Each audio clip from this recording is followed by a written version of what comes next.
Assalamualaikum teman-teman, seperti biasa sebelum mulai Mimin mendoakan semoga teman-teman semua selalu dalam keadaan sehat walafiat. Oke, kali ini kita akan melanjutkan Martial Master versi novel bagian 1674. Bagi yang baru bergabung, selamat bergabung, dan bagi yang belum subscribe dulu lah agar Mimin tambah semangat lagi nih bikin videonya. Oke, kalau sudah kita langsung masuk ke isi ceritanya.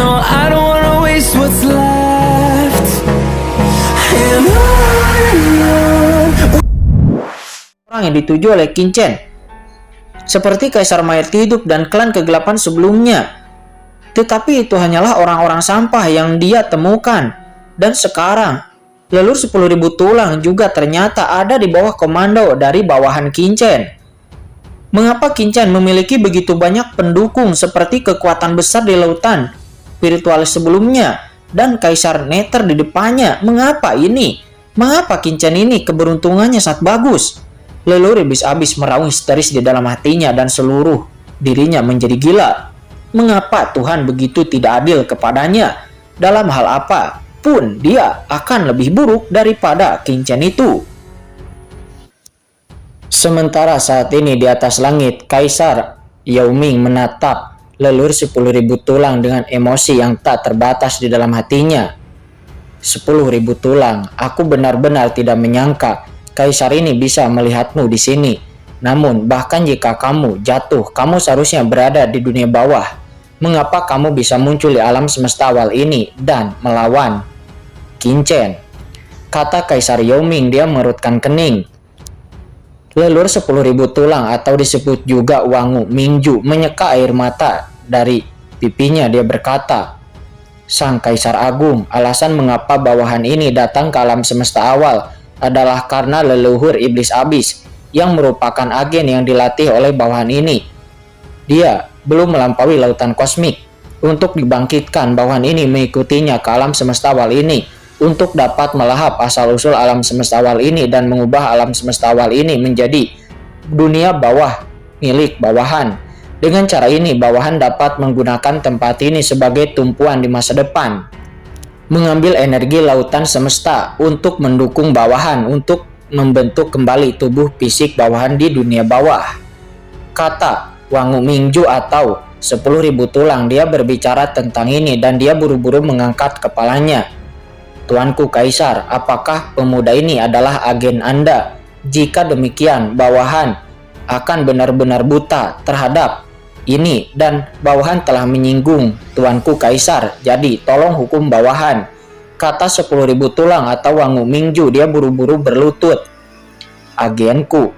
Mendengar kata-kata dari Wangu Mingju atau leluhur 10.000 tulang, Kaisar Yao Ming tiba-tiba gemetar.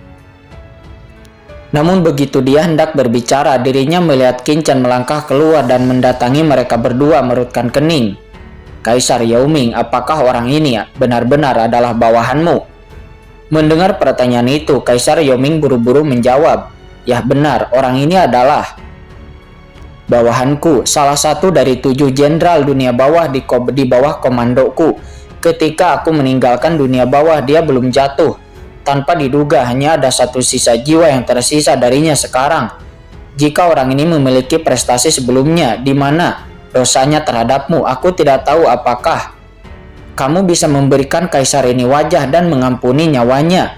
Kata Kaisar Yao Ming, dia melirik ke arah 10.000 tulang, dan akhirnya dia tidak bisa menahan diri untuk tidak memohon kepada Qin-Chen. Bagaimanapun, Wangu Mingju atau 10.000 tulang telah bekerja dengan tekun dan sungguh-sungguh di bawah komandonya saat itu, dan setelah bertahun-tahun melihat bawahannya yang akrab, Kaisar Yao Ming benar-benar tidak tahan dengan kematian tragis dari pihak lain di sini. Kaisar Agung, Anda adalah, kata 10.000 tulang. Dia tercengang ketika melihat junjungannya yaitu Kaisar Yao Ming begitu sopan terhadap Qin-Chen. Bukankah Qin-Chen ini adalah agen sang kaisar atau bawahannya? Mengapa dia selalu merasa bahwa sang kaisarnya tampaknya sedikit cemburu dan bahkan cenderung hormat kepada anak ini? Kaisar, bukankah putra ini adalah agen Anda? Kata 10.000 tulang. Dia tidak dapat menahan diri untuk bertanya. Hanya saja begitu dia mengatakan ini, Kaisar Yao Ming tiba-tiba berubah warna. Diam. Wajah Kaisar Yao Ming tampak jelek. Dia menampar Wangu Mingju atau 10.000 tulang secara langsung dan hampir membuat 10.000 tulang tertegun di tempatnya. Jadi kemudian Kaisar Yao Ming berteriak dengan marah. Jangan kasar, Qin Chen adalah yang asli, mitra Kaisar saat ini. Juga dia sangat dihormati oleh Kaisar ini. Dia adalah pemuda yang sangat berbakat. Dan dia juga adalah dermawan bagi Kaisar ini sehingga Kaisar dapat kembali ke dunia bawah di masa depan. Itu berkat anak muda ini. Jadi tunjukkan rasa hormatmu, kata Kaisar Yao Ming. Apa? Mendengar itu Wangu Mingju atau 10.000 tulang membeku di tempat. Rekan, anak yang sangat jenius dan mawan sang Kaisar. Wangu Mingju atau 10.000 tulang tidak dapat membayangkan bahwa kata-kata ini akan terucap dari mulut sang Kaisar junjungannya. Apakah aku salah mendengar? Kaisar Agung, orang ini... Diam kamu, kata Kaisar Agung Yao Ming. Dia berteriak dengan marah dan langsung menyela kata-kata 10.000 tulang dan boom. Napas kematian yang mengerikan mekar darinya langsung menghancurkan Wangu Mingju dan segera mengguncang api jiwa pada Wangu Mingju atau 10.000 tulang. Siapa orang ini? Kamu harus memanggilnya Tuan Muda Chen. Dan jika kamu berani tidak menghormati Qin Chen, mari kita lihat bagaimana Kaisar ini akan menghancurkanmu, kata Kaisar Yao Ming. Dia memarahi 10.000 tulang dengan marah, membencinya karena tidak tahu situasinya. Boom! Aura mengerikan Kaisar Yao Ming hampir menghancurkan jiwa dari 10.000 tulang. Cepat minta maaf kepada Tuan Muda Chen. Jika Tuan Muda Chen ingin kamu mati, bahkan Kaisar ini tidak akan bisa menyelamatkanmu, kata Kaisar Yao Ming. Dia berkata dengan marah. Tuan Muda Chen, kata 10.000 tulang leluhur. Dia tertegun. Dia mengangkat kepalanya tepat pada waktunya untuk melihat mata dingin dari Kaisar Yao Ming. Dia pun berlutut dengan tergesa-gesa. Yah, bawahan ini tahu kesalahan. 10.000 tulang berlutut, mengerahkan lututnya di tanah, membungkuk di depan Qin Chen, menundukkan kepalanya. Saya tidak tahu ketinggian langit dan kedalaman bumi sebelumnya dan saya telah menyinggung Tuan Muda Chen. Mohon maafkan saya atas ketidaktahuan saya. Mulai sekarang saya bersedia membuang kepala dan darah saya dan menggunakan pisau, juga lautan api, dan saya akan berdiri untuk Tuan Muda Chen sampai mati, kata 10.000 tulang atau Wangu Mingju. Meskipun dirinya tidak tahu apa yang terjadi, namun Wangu Mingju tahu bahwa dia hanya bisa bertahan hidup jika dia memohon belas kasihan seperti ini kepada Tuan Muda Chen. Jika tidak, Kaisar Agung pasti akan menghancurkannya sampai mati di tempat tanpa tulang tersisa. Sementara pada saat ini di seluruh langit dan bumi semua orang menatap kosong ke pemandangan di depan mereka. Bayangan hantu dari Kaisar Agung dunia bawah Yao Ming menyebar ke seluruh surga. Dan di bawah kepalanya, yang sebelumnya seperti dewa, yang akan menghancurkan alam semesta asli dengan jentikan jari, namun sekarang dia seperti seorang pelayan berlutut dengan sungguh-sungguh di depan Qin Chen, gemetar dan bahkan memohon belas kasihan. Pemandangan seperti itu membuat semua orang yang hadir mengalami konflik yang sangat kuat, membuat hati semua orang tidak bisa tenang untuk sementara waktu. Sementara saat ini di dunia iblis, leluhur iblis abis benar-benar membatu. Dirinya tampak lamban seperti mayat hidup. Kejutan di hatinya seperti lautan badai. Tetapi saat ini hanya ada satu kalimat di benaknya. Dunia ini, apa yang terjadi?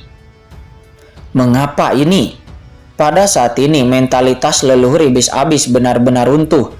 Dia memikirkan masa lalunya ketika dia masih muda. Pada era itu ribuan ras bersaing untuk menjadi yang teratas dan ratusan kapal bersaing untuk menjadi yang teratas juga. Alam semesta awal belum mencapai akhir reinkarnasi. Semuanya pada saat itu berkembang pesat. Ras iblis, ras manusia, ras jin, ras monster, ras hantu, ras laut. Ras-ras yang kuat dari setiap ras seperti awan muncul tanpa henti di dunia ini. Dan dirinya, iblis abis, Yuan Mo, baru saja lahir dari keluarga biasa dari klan Yuan Mo. Pada saat itu, klan iblis Yuannya hanyalah salah satu yang sangat tidak mencolok di antara banyak ras klan iblis. Dibandingkan dengan klan iblis roh, klan iblis suci, dan klan iblis langit ada kesenjangan yang sangat besar. Dunia iblis adalah dunia di mana yang lemah akan dimangsa oleh yang kuat dan yang lemah akan dipukuli. Ini adalah kebenaran di dunia iblis. Dan leluhur iblis abis pada saat itu tumbuh di tengah-tengah penindasan. Ibunya berasal dari keluarga biasa dari klan iblis Yuan, tetapi karena kepintarannya dia dibaktikan kepada keluarga klan iblis dewa yang merupakan klan terkemuka dari klan iblis saat itu sebagai pembantu. Dan tuan muda dari keluarga bangsawan itu dengan kepribadian yang menyimpang juga pemarah secara tak terduga memperkosa ibunya di ruang perjamuan setelah mabuk dan di depan banyak tamu selama perjamuan. Semua tamu ini itu adalah tokoh terkemuka dari klan iblis saat itu, tetapi tidak ada yang menghentikan mereka. Sebaliknya, mereka malah tertawa dan bersenang-senang seolah-olah mereka sedang menonton acara yang menyenangkan. Ibu leluhur iblis abis pada saat itu dipermalukan dan kesakitan. Tetapi setelah tuan muda itu sadar, dia bertindak seolah-olah tidak terjadi apa-apa dan bahkan merasa bangga akan hal itu dan bahkan mempublikasikannya. Ibu leluhur iblis abis diejek dalam keluarga bangsawan itu. Dia bunuh diri beberapa kali, tetapi sayang gagal. Secara tak terduga mengetahui bahwa dia hamil dengan leluhur iblis abis. Tetapi tuan muda itu tidak mengakui anak itu sebagai anaknya di luar keinginannya dan malah memfitnah ibunya yang tidak senonoh dan bahkan mengusir ibunya untuk kembali ke klannya. Di antara kelompok etnis, ibunya menderita diskriminasi dan penghinaan yang tak berkesudahan. Namun ibu leluhur iblis abis tidak lagi berusaha bunuh diri. Tidak seorang pun tahu bagaimana dia menghabiskan tahun-tahun itu. Yang diketahui hanya bahwa dia melahirkan leluhur iblis abis dengan susah payah, di bawah penghinaan yang tak berkesudahan, dan membesarkan sedikit demi sedikit. Lalu lahirlah leluhur iblis abis yang ditakdirkan untuk menanggung penghinaan yang tak berkesudahan dalam hidupnya di kelompok etnis dan dunia luar. Leluhur iblis abis selalu menjadi orang yang dikucilkan. Dari masa kanak-kanak hingga dewasa, leluhur iblis abis menderita segala macam penghinaan. Tetapi ibunya selalu berdiri di sampingnya. Setelah kematiannya, ibunya telah mengajarinya dengan seksama, mengajarinya kebenaran tentang menjadi iblis. Dalam lingkungan seperti ini, leluhur iblis abis bangkit sedikit demi sedikit. Ia merangkak keluar dari rawa dengan susah payah. Dia membutuhkan waktu 10 jam untuk berlatih, sementara yang lain menghabiskan waktu 1 jam. Ia adalah orang pertama yang mendaftar untuk tugas berbahaya yang tidak mau dilakukan oleh orang lain, bahkan jika itu menyakitkan. Dengan bekas lukanya, bahkan jika darah mengalir seperti sungai, leluhur iblis abis tidak akan takut. Pada akhirnya di kelompok etnis, dia menyusul semua rekan-rekannya selangkah demi selangkah, dan bahkan dia pergi berperang mengalaminya dengan sendirinya. Namun ibunya diganggu oleh klannya ketika dia berperang di luar, dan secara tragis meninggal di rumah. Leluhur iblis abis yang mendengar berita itu, dia menjadi gila. Dia bergegas kembali ke keluarga seperti orang gila, membunuh orang-orang seperti orang gila, dan membunuh ribuan orang dalam satu malam. Keluarga itu marah, mengejar dan membunuh leluhur iblis abis. Leluhur iblis abis bertarung. Dia bertarung lagi dan lagi. Dia hampir mati berkali-kali. Roh dan jiwanya juga hampir runtuh. Dia lolos dari kematian di tempat-tempat berbahaya dan tempat-tempat terlarang. Dirinya pun tumbuh sedikit demi sedikit, sebelum pada akhirnya dia tumbuh menjadi ahli teratas. Tetapi pada gilirannya, dia malah menghancurkan seluruh keluarga. Klan iblis abis berguncang. Selain itu, keluarga bangsawan para dewa dan iblis juga mendengar berita itu dan mengirim seseorang pria kuat. Pada saat itu, leluhur iblis abis telah tumbuh menjadi raksasa. Dia telah membantai semua musuh dan bahkan membunuh para dewa dan iblis. Dia bangkit selangkah demi selangkah di rerumputan sebelum pada akhirnya menyapu bersih seluruh klan dewa dan klan iblis.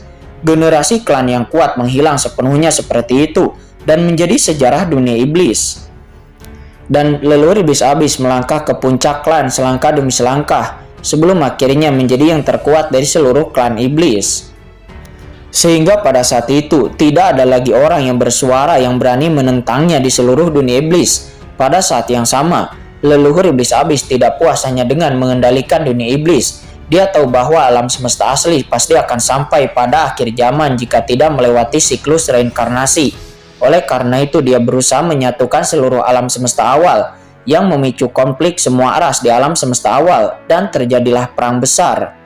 Faktanya dia juga waktu itu berhasil. Jika bukan karena orang-orang kuat yang tak terhitung jumlahnya dari ras manusia pada waktu itu, yang lebih suka menghancurkan diri sendiri daripada berpegang pada malapetaka. Jika bukan karena kelahiran dari Shadow Supreme dan ras-ras manusia kuat lainnya, seluruh alam semesta awal sudah lama diakuisisi dan dikendalikan oleh dirinya. Tapi sayang tidak ada jalan kembali. Leluhur Iblis Abis tidak tahu kapan dirinya mulai. Semuanya saat ini berubah tiba-tiba. Para iblis mundur dengan mantap, bahkan dirinya terpaksa melarikan diri ke dunia bawah waktu itu. Sampai di akhirnya kembali bangkit dari dunia bawah dan menerobos ranah transendensi, mengingatkannya pada tahun-tahun di klan iblis, dan kembali ke alam semesta asli dengan leluhur dari 10.000 tulang. Dia bahkan berpikir dia akan bangkit lagi, tetapi semua ilusi akhirnya hancur sekarang. Benar, pada saat ini leluhur Iblis Abis akhirnya ingat. Qin-Chen, itu adalah Qin-Chen. Anak inilah yang menjadi asal muasalnya, dan karena orang inilah dirinya mengalami kegagalan. Sepanjang hidupnya inilah pertama kalinya dirinya gagal. Jenius manusia ini yang naik dari alam bawah sejak dia memasuki surga, semuanya tampak berbeda. Semua pengaturan leluhur Iblis Abis telah terganggu oleh kemunculan anak ini, termasuk kali ini juga. Mengapa ini terjadi? Leluhur Iblis Abis sangatlah kesal. Jelas bahwa dirinya adalah protagonis di era ini dan pada akhirnya akan menjadi makhluk tertinggi di alam semesta. Tidak, aku tidak bisa mati, kata leluhur Iblis Abis di tengah kegilaannya. Mata leluhur Iblis Abis menjadi sangat dingin. Aku bangkit di akhir milenium dari seorang bocah lelaki kecil dari Las Iblis Yuan menjadi ahli kuat transenden hari ini. Aku telah mengalami petualangan yang tak terhitung jumlahnya, juga bahaya yang tak terhitung jumlahnya, dan aku adalah diriku sendiri hari ini. Aku harus menjadi puncak seluruh alam semesta, ahli kuat bagaimanapun. Aku tidak boleh mati di sini, kata leluhur Iblis Abis. Dirinya meraung histeris di dalam hatinya. Saat berikutnya, ketegasan melintas di matanya, dan dia melihat pusaran juga retakan ruang angkasa yang mengerikan. Hampir tanpa ragu-ragu sedikit pun dalam sekejap, seluruh sosoknya bergegas menuju dinding yang bisa mencabik-cabiknya dalam badai retakan. Pada saat yang sama, duar, ada ledakan di dunia iblis. Ahli teratas dunia bawah yang diproyeksikan tanpa henti meledak secara serempak pada raungan leluhur iblis yang mendalam. Dan dalam sekejap, napas kematian yang mengerikan menyapu seluruh dunia iblis. Napas kematian ini dengan gila-gilaan bergabung ke tempat-tempat terlarang di dunia iblis. Cahaya sirih yang menyilaukan tiba-tiba menyala di tempat-tempat terlarang di mana-mana, dan terjadilah ledakan beruntun dan seluruh benua di dunia iblis berguncang hebat. Pada saat ini Qin-Chen mengerutkan kening dan juga menoleh. Semua orang yang lainnya juga melihat dengan kaget. Mereka melihat bahwa leluhur Iblis Abis yang tahu dirinya akan mati. Dia bergegas menuju badai retakan di samping tanpa ragu sedikit pun. Badai luar angkasa yang mengerikan itu telah mencabik-cabik leluhur Iblis Abis dalam sekejap, dan dia telah benar-benar menghilang. Pada saat yang sama, seluruh dunia iblis bergetar hebat. Lautan dewa iblis kekacauan, alam iblis tak bernyawa, alam iblis dewa meteor, alam jurang, semua alam rahasia yang mengerikan di dunia iblis tiba-tiba membangkitkan kekuatan asli yang tak terhitung jumlahnya dari dunia iblis. Tidak baik, Tuan. Leluhur Iblis Abis sebenarnya memiliki tangan besi di semua area terlarang dunia iblis. Dia telah membangkitkan kekuatan asli di area terlarang dunia iblis. Ini untuk langsung memotong-motong seluruh dunia iblis. Ketika melihat ledakan beruntun itu, Lord of the Abyss buru-buru berkata dengan marah. Dirinya tidak pernah membayangkan bahwa leluhur Iblis Abis akan memiliki begitu banyak pendukung di dunia iblis. Ini 10.000 tulang yang sedang berlutut di depan Kaisar Yoming saat ini juga tercengang. Tuan Muda Chen, ini bukan urusanku. Leluhur Iblis Abis sebenarnya tertinggal dalam proyeksi dunia bawah ini. Bawahan telah tidur di tulang kristal ini sebelumnya, dan bawahan tidak tahu ini.